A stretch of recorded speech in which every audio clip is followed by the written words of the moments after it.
matinale de Sébastien Krebs se poursuit. Et c'est l'heure de la revue de presse. Bonjour Géraldine Wassner. Bonjour Sébastien, bonjour à tous. À la une des journaux ce matin, le retour globalement salué à la Realpolitik. Oui, à lire les éditoriaux, on en oublierait presque l'humiliation infligée en juin, il y a 2 mois à peine, à Vladimir Poutine, qui n'avait pas été convié aux commémorations du débarquement. Avant le G7 de Biarritz, changement d'optique, l'opération séduction, écrit Jean-Michel Servan dans Midi Libre, permet de maintenir le contact avec l'un des régimes les plus autoritaires de la planète, tout en envoyant un message à Donald Trump. La France parle à tout le monde. Bon, faut reconnaître qu'elle n'a pas vraiment le choix. Les postures sur les valeurs libérales n'ont pas donné grand-chose, remarque Patrick Saint-Paul dans Le Figaro. Emmanuel Macron revient donc à la Realpolitik. Le dialogue avec la Russie est indispensable pour convaincre l'Iran de respecter à nouveau l'accord sur le nucléaire. En Ukraine, en Syrie, où la Russie est devenue l'acteur principal, Vladimir Poutine possède des clés stratégiques que Macron espère, écrit Le Figaro, mettre au service de la paix. Toute la difficulté sera de trouver le ton adéquat. La marge est étroite, prévient Pascal Coqui dans les dernières nouvelles d'Alsace. Il ne faudrait passer ni pour un pharaon, ni pour un faible.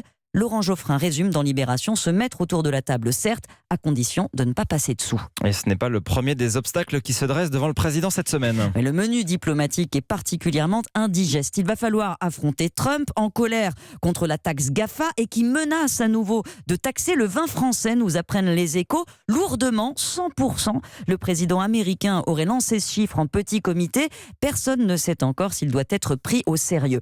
Il va falloir aussi affronter Boris Johnson, qu'il sera difficile de convaincre de renoncer au Brexit sans accord, brandi pour le 31 octobre. Le Parisien détaille une note alarmante du gouvernement britannique qui a fuité dans la presse et qui anticipe les conséquences d'un Brexit dur.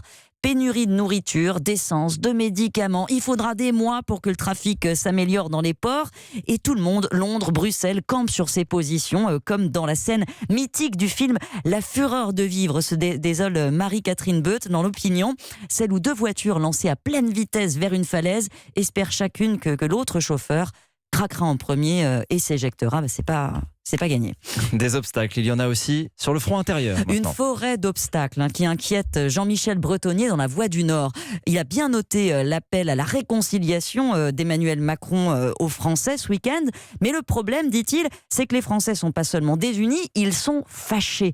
Colère des personnels hospitaliers, crainte des futurs retraités face à la réforme, accord de libre-échange, autant d'étincelles possibles.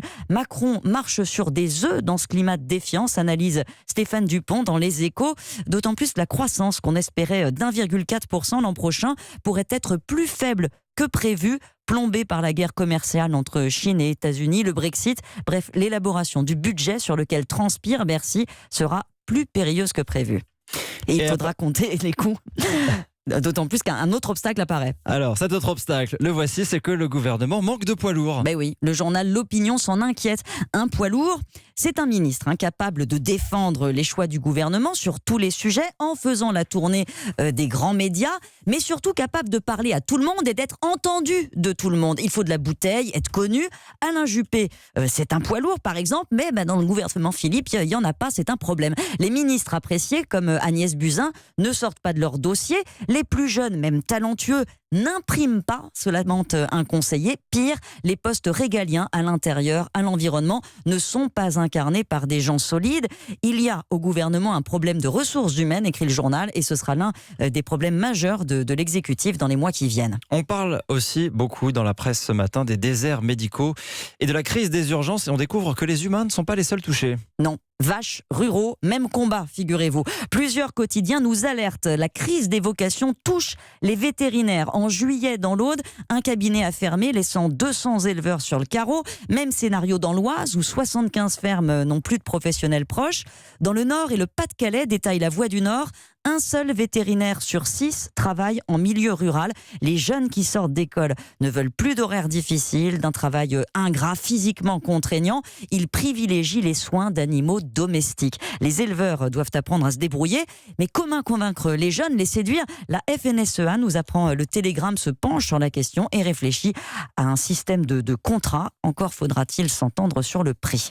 Symbole d'un monde bouleversé, l'Islande érige un monument pour le premier glacier disparu. Une plaque commémorative a été installée ce week-end en Islande, là où autrefois s'étendait le glacier Öksjökull. Il recouvrait encore 16 km² de surface il y a 130 ans.